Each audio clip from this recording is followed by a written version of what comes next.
Ao anatin'ireo lafim-baovara sosialy, nisy ny filazana andro vitsy lasa izay fa omena olon-tsotra ny fitantanana ireo tsena kominaly.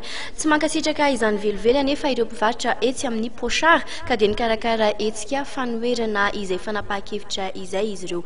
Fanadihadiana nataon'ny Rotsy Rakoton'irainy sy Stefana Razavamanjimby.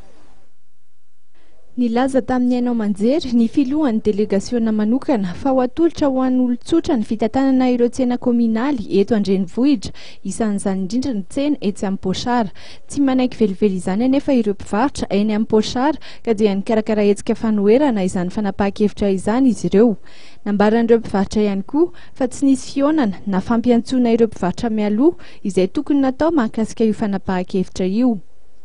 Misy zavatra avolenta tiana tongavana ao anatin'ilay izy ary tafiditra ao anatin'izany tsena amin'ny Pochard. Izay tena lavinay marin-drano mihitsiny.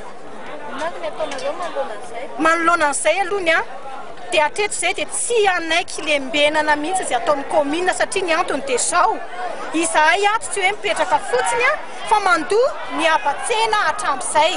Izay takin'ny komina aminay hoe dimanjato ariary ny 1,50 dia mandoa ara-dalàna izay. Ka raha ohatra ka tsy mahomby ny fitantanana any amin'ny any aminy tsy mahomby fa tsy ny mpivarotra aty ny tsy mandoa ny aba-tsena.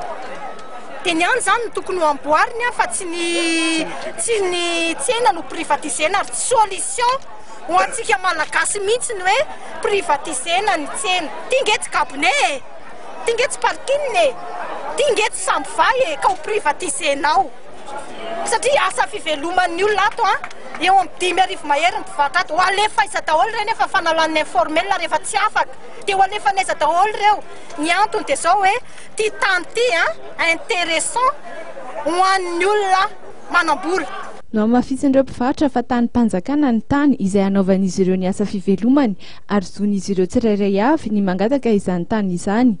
Tsapa ho hiatrany ireo mpivarotra fa manintona ireo olona manam-bola ny tany ka izay indrindra no anaovana izao tetika izay misy ambadika izao. Anoho ny hetsika amin'ny sehatra avoavo kokoa ireo mpivarotra izy ireo saingy tsy mbola nanapa-kevitra ny iona amin'ireo tompona andraikitry ny komuna izy ireo.